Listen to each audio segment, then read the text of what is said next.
If you haven't heard about Anchor by Spotify, it's the easiest way to make a podcast with everything that you need all in one place. Let me explain. Anchor has tools that allow you to record and edit your podcast right from your phone or computer. When hosting on Anchor, you can distribute your podcast on any listening platform like Spotify, Apple Podcast, and many, many more.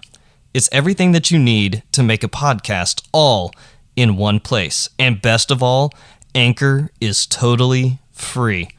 Download the Anchor app today or go to anchor.fm to get started.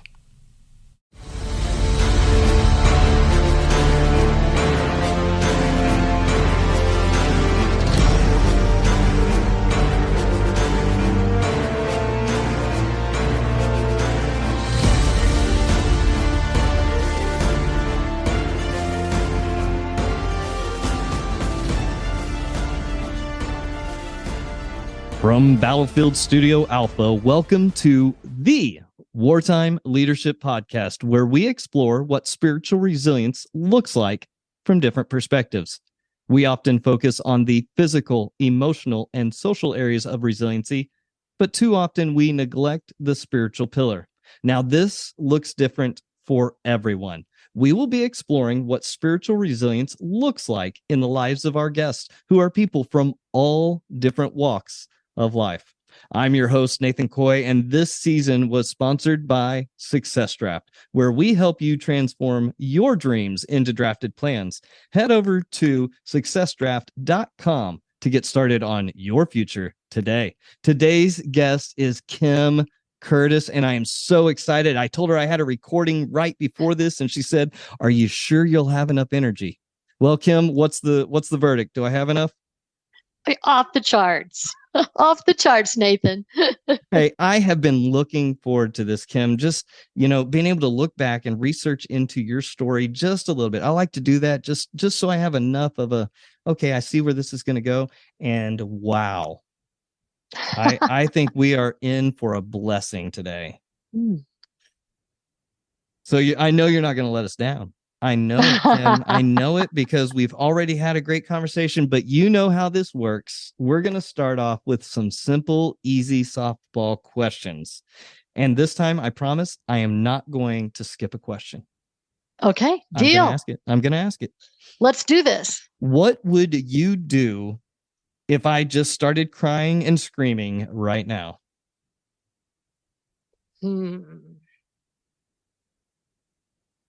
That's an interesting one. If I just broke down and started having a temper tantrum. Well, if you were my son, I'd tell you to get over it. But you don't know why I'm crying. But not being my son, I would come over and put my arm on you and just wait for you to share a little more to see what's going on. See, that's the heart of a mother. I would give you love. Oh, see, Kim, now I can't ask any of the hard ones now. You're just being too nice. What is the craziest thing that you have spent money on? Oh, we all could answer that one quite interestingly. The craziest thing. It usually is an item versus an experience, because experiences just last a long time afterwards, because you could tell the story and it gets better and better. Oh, yeah. So I would say the craziest thing that probably had no redeeming value was probably that air fryer. I mean, how some often people did you swear use it? by that. How often did you use it? Never. See, I don't get it. My wife, okay, I have to say something. My wife uses it all the time. Some people do. They know how to use it, and they use it well. Mm-hmm. My daughter does the broccoli, not the broccoli. Well, yeah, she does that too, but Brussels sprouts. I know, first of all, who likes those vegetables? Yeah, I didn't want to say anything, Kim. I didn't want to throw it out there, but that's no. Mm-mm. Exactly. They're like little cabbages. I mean, come on, just get the whole thing. Just splurge and buy the big one. All right, Kim, what is your biggest pet peeve? And please say Brussels sprouts. I think I would say broccoli first. Oh, biggest pet peeve. There can be quite a few. Mm-hmm. And I'm trying to be, kind of even keel here. Are you sure you're not a politician? None of that in there? I think that the biggest pet peeve is that you go into a store and they already have holiday decorations before Thanksgiving. Oh, Kim, you're speaking my language here. Listen. When did that happen? Listen, folks, come on. The bird has to have its day. I'm a bird has to have its day type of guy. Come on. Give it a little bit. Now, hey, all right, Kim, here's one that I think that you're going to love. Very easy for you. 2 tickets. I'm giving you 2 tickets. One is to somewhere that you have never been, and another is to somewhere that you've already been. Where are these 2 tickets to? The first is always a beach with a long beach that you can walk with beautiful sunsets. And it doesn't have to be in this country. It could be anywhere warmer. Yeah, I see the beach scene behind you there. So that's right. That's right. An old high school girlfriend did that for me, painted that for me. And I would say the other where I have been is in Southeast Asia. And we did a family trip to Myanmar, which is formerly Burma. Wow. And we went all through Myanmar, but there's an area called Mandalay, and that is 70% monks. So 30% of the population feed 70% of the monks.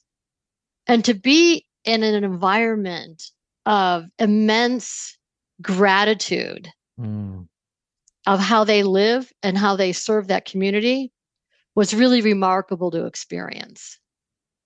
See, I like to take my family to go serve like Thanksgiving meals and, but to think about 30% serving the 70. Yeah. That's awe-inspiring. And I'm really sad that I never visited some of those countries. I was stationed in Guam. Okay. And loved every minute of it. I say it's the best assignment ever because I met my wife there. And I did a lot of traveling in the Pacific because of that, but I was never able to make it into Myanmar and some of those locations just because of my job and security clearance reasons. But that makes it more of a reason to go. Yeah, and now I don't think Americans are entering Myanmar. We went through this little window of time, and we were so grateful to be able to capture that. Wow. Absolutely amazing. Thank you, Kim, so much. Even the questions were great and the answers even better. So, you're too easy on me, Nathan. You know what? I'm trying. So, hey, Kim, why don't you give us your background? Kind of talk us through where you've been, kind of what brought you up to this moment of your life, the 2 books that you have, Money Secrets and Retirement Secrets. What drove you to write those books? Take us back as far as you want to go and bring us up to the present. Okay, let's take a shot at that. So I would say my life work, Nathan, has led me to one truth. And that truth is that money is looking for you. Not the other way around. Oh, I like that. And while saying that, think of how many people in terms of your listeners are thinking, what is she talking about? She's full of crap. Shoot, I'm sitting over here going, tell me more. And some are instantly curious and know that there's something to be learned from what you and I are going to talk about today. So I would say to your listeners, check in to yourself and see, were you skeptical or were you curious? Because if you're skeptical, that's already a story you're telling yourself. So I would want to unpack that to see what are some of those money stories that you're telling yourself that makes you skeptical about what I just said, that money is looking for you. And we really didn't talk about my background. So I guess I'll go a little bit back and then I'll bring it present. But that is from a CEO of a wealth management firm. So I have a legal background. I have a master's in finance, and I am the one wearing a suit saying money is looking for you. So I think it's important to put perspective around that versus me just flying off saying something crazy weird that may feel that way to some people. But the reason I can say that in terms of my life's work has led me to that one truth is that I actually grew up as a teenager. My parents got divorced, and my mom had no employable skills. They were married for 20 years. She got full custody of 3 teenage girls, 12, 14, and 16. And I was the bad ass 14-year-old. excuse Wow. I didn't mean to swear. But the middle child, and she had full custody, and so she had no employable skills, and she applied for and received government assisted lunches. I used to get this little red ticket that I would have to hand to the cashier that was filled with shame and unworthiness and undeservedness. And I would go to the farthest lunch line away from my friends. And as soon as I grabbed the plate, off the counter, as you reach up and you pull it down on your tray, I would hide that red ticket under my tray. And as I slid down closer to the cashier with my tray, I'd look back behind me, make sure none of my friends were around before I had to do the shame ticket to that cashier. And so that was kind of the start of my story of unworthy, undeservedness, filled with shame. My parents were divorced. My mom couldn't afford lunch, and that like many of us who have had backgrounds that we were poor. And so my mom had one redeeming quality. She had many redeeming qualities. It's my mom. But what she said to her 3 daughters is to make sure you get your education because no one can take it away from you. That's what happened to her. She got married before she graduated from high school because the war, my dad's draft number went down or up, and then the war ended. So she never finished her high school education. She was only 3 months away. So she went back and got her GED. She became a very successful realtor back in the day. But so I went off to college, and then I went to law school. And within months after graduating from law school, defaulted on my school loans. Wow. And in today's dollars, it was about $92,000. It was a lot of money back then. And I had no business understanding school loans, understanding debt, understanding how that impacted my credit report. I had no money consciousness at all. That was something that other people had, not me. So if you think about what I just said earlier, that I'm the CEO of a wealth management firm, a very successful one, to the girl, teenager in the lunch line with the shame ticket, what happened in between there? And that's where this money is looking for you story comes into play. I actually had a blessing. I had an anonymous donor put $1,000 on my school loan balance. And surprisingly, I happened to open that statement because, when your head's in the sand on money, your head is in the sand on other parts. That's what I say that a lot is how you do money is how you do life. And if your head is in the sand on money, there are other areas that you're not paying attention to. So I was not opening bills that I had. I had a stack of bills. I thought maybe they would go away. How many of you listeners going to think that, oh, you get that? It's easy to do. Not that it's helpful, but it's easy. And I happened to open it and recognize that the balance was down $1,000 less. And it was anonymous. So I couldn't go to the person and go, why me? What do you want from me? So I had to have that conversation with myself. And that conversation was, wow, if someone believes in me enough to do that, they don't want anything from me. What is it that they believe in me that I don't see? And what do I believe in about me? Wow. And honestly, Nathan, it was almost like a snap. By having inquiry into those questions, I was able to feel the love that was demonstrated by that gift. And that act of love was the snap. It was the generosity of that allowed me to ask the questions to myself.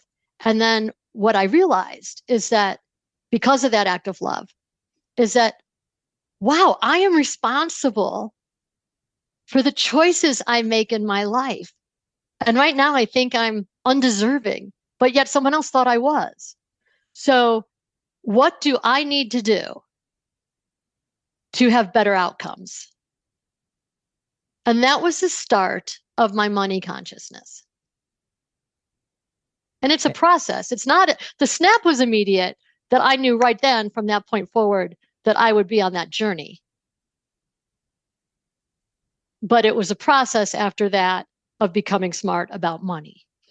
And I think that you have, I've already been writing a whole lot. I know that we're not going to have a whole lot of video on this one. It'll be mostly audio, but if y'all could see me, I am sitting here just going through and writing down notes, because it makes so much sense where you came from, and this idea, this concept of unworthy or of shame, or of that you had to hide what your family was going through. Mm-hmm. Your mom is absolutely amazing.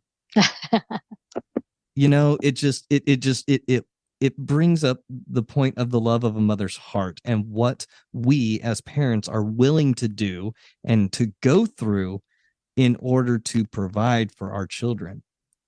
And to take 3 teenage girls, I have 1 teenage boy, and that's enough for me in the teenage years. But I mean, I think that that's absolutely amazing. The person gave money, you didn't know who it was, and you had to have the conversation with yourself. I think we're afraid to have that conversation. Sure. I mean, there are several ways I could have approached that. I could have felt entitled. Man, I deserve more. I want more. Why not more? Yeah. Yeah, why not? I could have been totally numb to it and it meant nothing. Mm-hmm. But instead, it was the inquiry of, what story am I telling myself that I don't believe in myself? Why did this person believe in me and I don't believe in me? Yeah, what has to change here? Yeah. Oof. What was it about me that made somebody want to invest in me? And on the other side of that, and not tell me they invested in me. Mm-hmm. Mm-hmm. Wow. See, Kim, this is really, really good. And it makes a lot of sense for if people actually understood your full background and what it is. It really does make a full understanding about this. I mean, you had a master's in finance.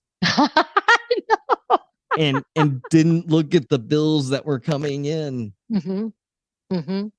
What do you think the subconscious was? Well, actually, that the master's in finance happened later. I had a legal background. Okay. And so it was law school and undergrad that put me into that school loan significant debt. And my area of expertise is negotiation, mediation, arbitration. Was my skill set. And I actually ended up working for a dispute resolution firm out of New York City, and became the youngest regional vice president in the country. So I had grit and I had resiliency, but I didn't have money consciousness at the time. So that story, actually, that's when I started to work the process of money consciousness. So that first job, participating in the 401k plan, setting money aside for my cash reserves, doing very small steps to begin to pay down those school loan debts. And I didn't make a lot of money in that first job. So it was tight, but I knew that my objective was to honor that debt and pay it off, where before I thought I would never, ever pay it off. I thought I always would have that baggage that I had around that I never even thought to ever pay it off. It was never, that's how we feel sometimes when we have enormous debt, whether it's credit card payments or otherwise, is you feel so overwhelmed by the stress of that it's hard to step up and go, wait a second. I am 100% responsible for the outcomes in my life. Now, that doesn't mean a lot of your listeners may be going like, yeah, sure. When you were getting that red ticket, you're responsible for that. No, it's not quite that. It means that you have choices that you make around that situation. It's not your fault. It wasn't my fault. It's not your listeners' fault of however they feel, but it's that you have choices around how you choose to tell that story. And I think that's really the start of everything as it relates to success in life or money success, is that first principle. As a matter of fact, I don't know if some of your listeners are familiar with Jack Canfield. He did the whole series of Chicken Soup for the Soul. Yes. So he's one of my mentors back in the day, and he had an equation, and he would call it E plus R equals O. Events plus responses equal your outcomes. So events are random. You may not have control over what's going on around you, so the events in your life, but you do have control of how you respond to those events, which then determine your outcomes in life. And I think that's a wonderful, I tell that to my two children that are now 24 and 22, and they roll their eyes. I don't know about that. I thought it was great in a math equation. It makes complete and utter, well, in today's math, it would be completely different, right? It would be completely messed up in how they got to that equal sign. However, it does make a lot of sense. Events plus responses equal the outcome. Yes. And I think that we forget a lot about that. But I know the feeling that you had in paying off those bills. My undergrad was in international law. So maybe that's why we get along so well. I don't know. But it was in international law. And I remember, several years into my military experience, paying off that final student loan and the weight that just kind of lifted off of my shoulders at that point. I was newly married. I had a lot of newer expenses coming in, and just to see that weight kind of pulled off, and now that money could be redirected in another direction. Huge. So let's talk about that. Let's talk about wealth consciousness. Because in the nature of my business, there are two laws of money. The human-made laws, which is what I do every day. It's financial planning, it's cash flow, protection planning, investments, retirement planning, estate planning, tax planning. So that's what most people think. Managing money, investing, portfolio construction, tax mitigation. I mean, I get pretty excited when I talk about those things. But the second law of money is the natural money laws. And the natural money laws are giving and receiving, supply and demand, cause and effect, intention and desire, clear agreements. So those are things that we inherently have in us. We've lost track of them. Our ancestors of years ago really understood the natural money laws. It's like the nature and the seasonal change. It's already inside of us. Joy, love, grace, mercy, and justice. All of those things are inside of us. And yet we're disconnected in some way. But if we could understand that money is looking for you, and that snap that I had was a frequency that was on those higher levels of the natural money law. And it's also success principles as well. So if you raise that frequency, because remember, in neuroscience, we are wired with little receptors on the outsides of every cell of our body, because it's to help us, protect us, and tell us what we need, from antigens to sunlight to you name it. And those little receptors help our body understand what it needs next. So if we understand the science and know that we could trigger that with money, how do we get our money receptor activated? It's those higher natural money laws. So you need both in life. It's never one or the other. It's always harmonized in balance. Mm-hmm. But success with money and wealth consciousness starts on the natural money law. And we know it because it's in here. We know when we're there, we feel it. Like when you paid off your school loan debt, we know the emotion of that. Mm-hmm. We know the emotion of when we give a gift to somebody or we do something kind for somebody, like that benefactor did for me. They were under the natural money laws.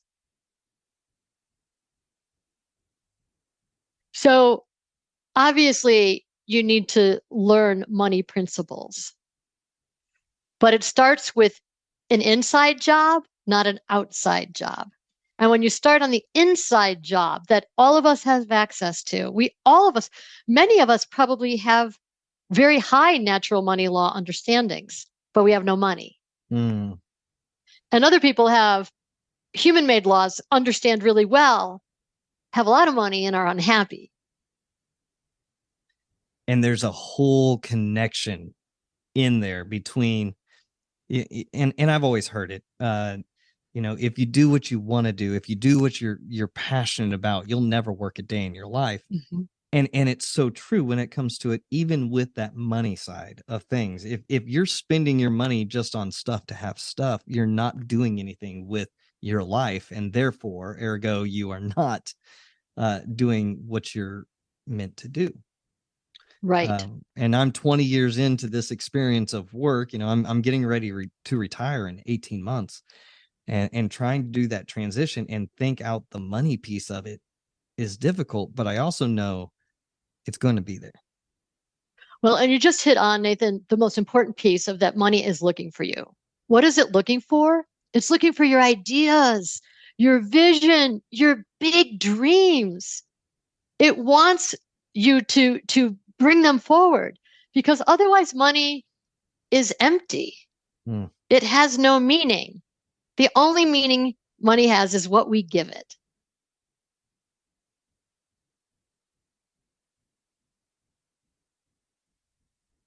Your audio just clicked off on what did you say, Nathan? What was that impact? Because that was huge, what you just said. Yes, that when we think of what does money mean, money was created by us for global exchange, for us to, or even personal exchange of goods and services.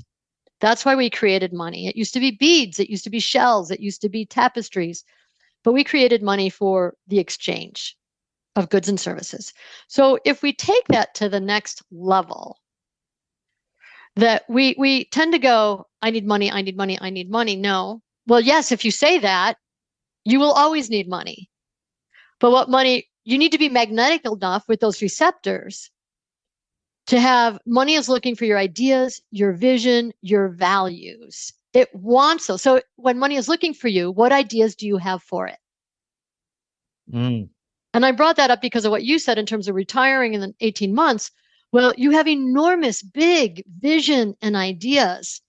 And so your receptors are working, and your money because let me say it a little differently. I grew up outside of Buffalo, New York. I grew up near Niagara Falls.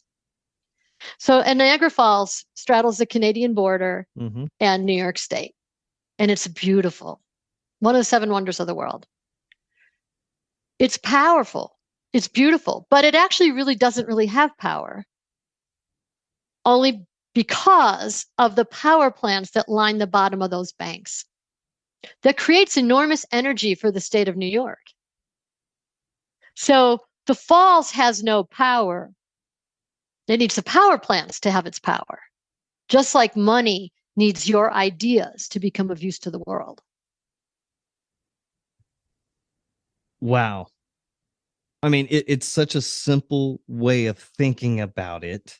Exactly. It's exact. I mean, the light has come on. I'm finally able to see it. You put into words what I try to express all the time to my son. Our son is adopted, right? So it's a little bit different of a mindset with him, but that's exactly what it is. He's always looking for the next big idea, and I'm like, I'm gonna always support you. I'm always gonna support you with that. And thinking about the different kinds of money in that, that's wow. So how do you take those types of thoughts, these thoughts that you've put into these books that you've cultivated? How do you use that as a leader? Like, what is your leadership philosophy?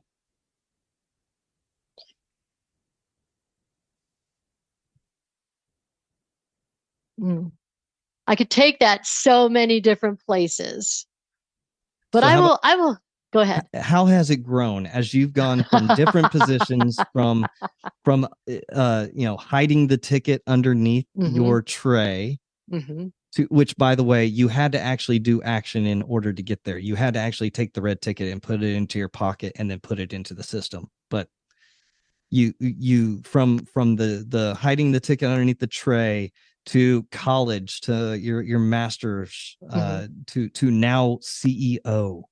How has it transitioned with you? So I after I was with the dispute resolution firm, I became a while I was there, I became a spokesperson. So I no longer was doing settlement conferences or mediations. So I decided, okay, what's next for me? I wanted to get back into the heart of the matter. And I ended up in finance from a quiz. I had a friend in HR. All you people that have HR friends, boy, do we love them as we do transitions. And they put me through a battery of tests.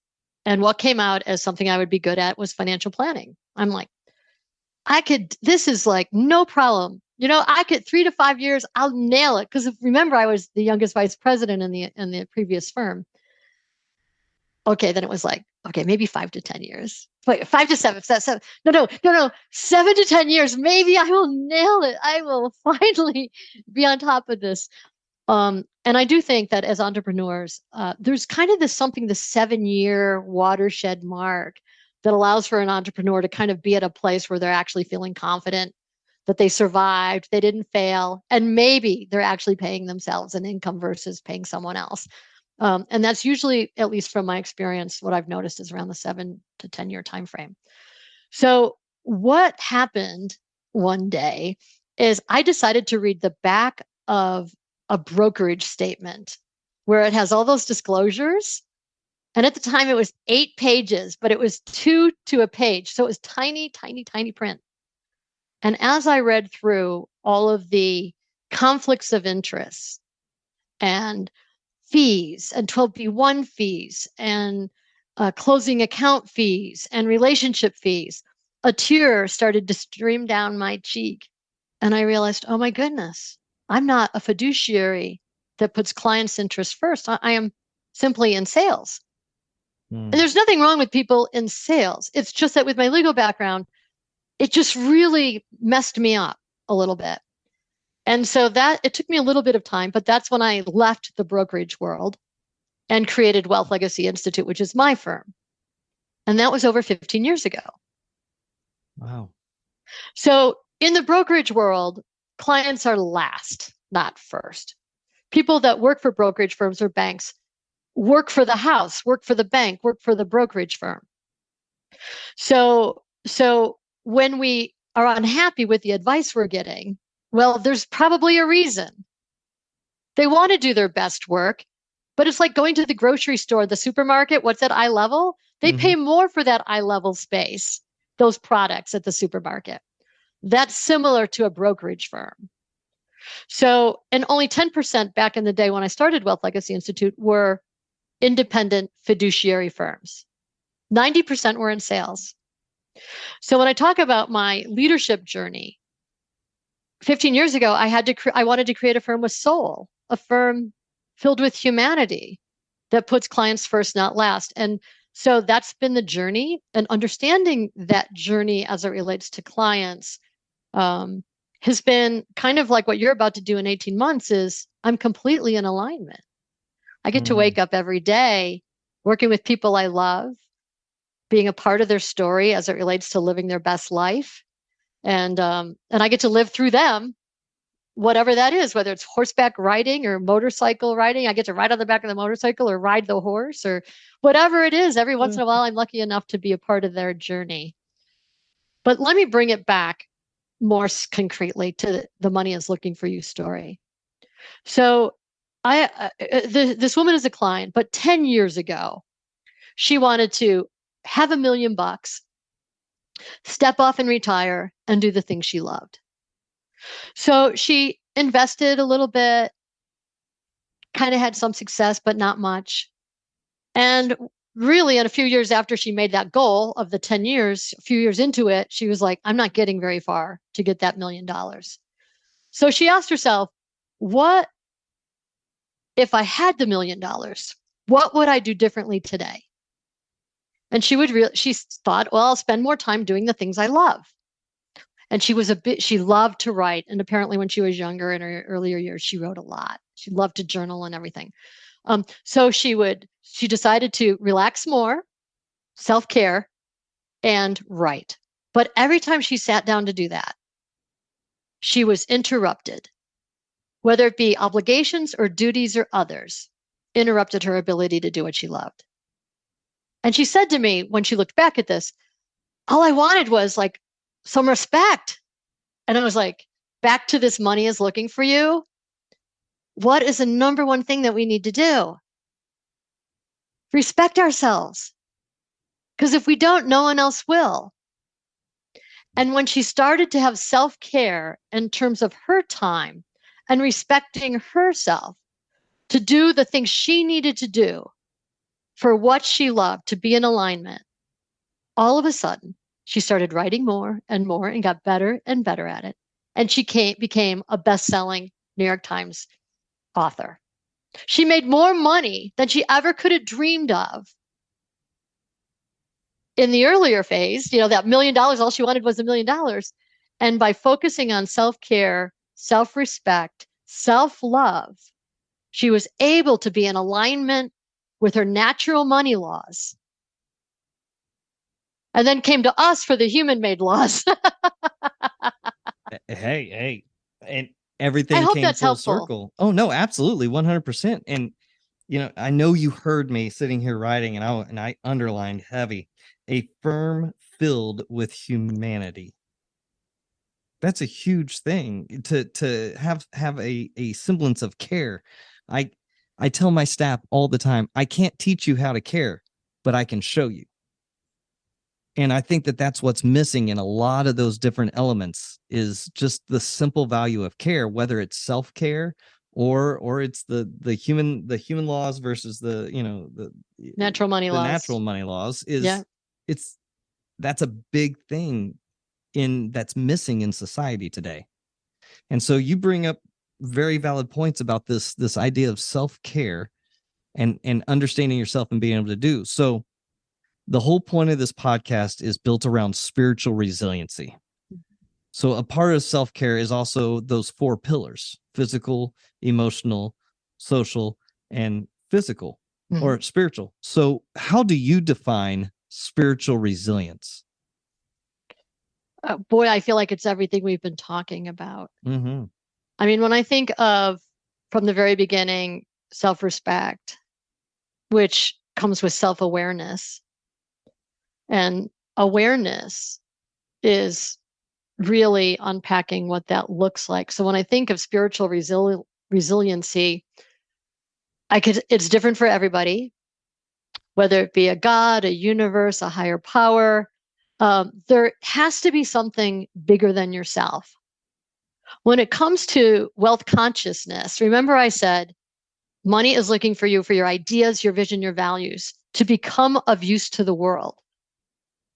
It has to be bigger than you for money to find you, which is why giving and receiving is part of one of those natural money laws. So when I think of awareness, what stories are you telling yourself? In the beginning of this podcast, did you think this is crazy. She doesn't know what money is looking for you. Or were you curious? That curiosity will help you find wealth, and money will find you. If you had a different story, and I would start to ask yourself, what is that story? And start to unpack it like I had my own story. And it usually starts with undeservedness, unworthiness. Who am I? That's for other people, not me. Which is back to that Anne story, the client, of where she was. She didn't respect herself to not let people interrupt her or give her own self time to do what she loved. And that's again a very key thing, is that there's some people in this world that will give a ton of themselves. They will give themselves, and they're very free to give it to other people very, very quickly too. It's okay to be a little selfish. You have to focus on yourself just enough. Well, and what money myths do you have? I mean, we're surrounded in a culture from being very little of whether money is dirty, money is, rich people are selfish. We have these stories that we see from media, TV, and other things. So what stories were you raised with culturally, whether it be family, church, or otherwise? And then what's going to be yours moving forward? What's real and what's not real? Because people with money, when you have money, you could change the world. You could make a difference in your community. And spiritual resiliency is tied to community. And community is also part of the natural money laws. So community is big. Think of what you can do in your local community if you had some extra money to make a difference. Yeah. I mean, just you, and you're right. I mean, the money is right out there, but there's this new aspect of money that's out there as well, with crypto and NFTs and this new emergence of what that looks like coming onto the market. And I think some people recently have gotten scared with FTX and other firms that have, or crypto blockchains that have kind of created this fear because of the power of the person behind the blockchain, right? And I think that fear has played into a lot of what some people are looking at Web3 and these other aspects, trying to get beyond. What are your thoughts on that? Bitcoin, Ethereum, doesn't matter the coin, but it does. Let me talk from a larger perspective. Digital currency gets rid of the middleman. When you think of bank transactions, it takes 3 days to see your money in your account. And if you're doing international transactions, it takes longer. And they take a cut. So if you think about full transparency, immediate exchange, maybe 15 minutes, the ability to democratize currency is significant in our future. I think of, with the pandemic, in those countries that were unbanked, and we needed to get medication to them. How were we able to do that? The only way we could do that in these unbanked countries, was through digital currencies, to be able to get those vaccines into those emerging countries, or not even emerging, to make it happen. So that's just one example through the World Bank and others that were able to do that in a quick and fast way. So there's lots of good to be done with the future of digital currency. And I'll speak for my son. He never has cash in his wallet. He doesn't even have plastic. He has Apple Pay and whatever, I mean, it's like whatever. So the downside of that is the value of money and the value of a dollar, and having $100 bill in your pocket and feeling like $1 million, right? Yeah. But with the use, so that's the first piece on digital currency. The second is, it's unfortunate that it's being perceived as something that is a grab, speculation, I guess I would say, is the better use of the word. We have been looking at cryptocurrency for the last several years as it's a piece of the portfolio as an alternative investment. And we actually 2 years ago said no because we couldn't exchange it easily and inexpensively with an accurate record. And recently, in the last couple of years, that has become available to be able to quickly exchange it. However, it's interesting the parallel that is had with other currencies. I mean, it's not necessarily an alternative investment right now, like you think of an alternative to gold. Mm-hmm. No. So I think the jury's still out. There's so much opportunity unrelated to speculation for its use for the greater good of the world. Yeah, I definitely think that there has to be more regulatory control there, because it does. I mean, we've already seen in recent weeks where that one individual who controls the power at the top kind of, tilts that one way or the other, and they're obviously paying for it, which is good.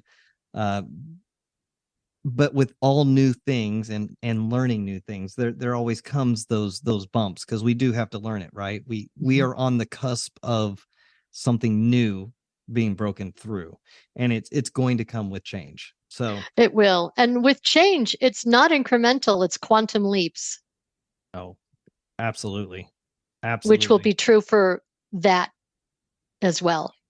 Yeah, I know we didn't talking about crypto and whatnot. So thank you. I knew with your background you'd be able to slide into it.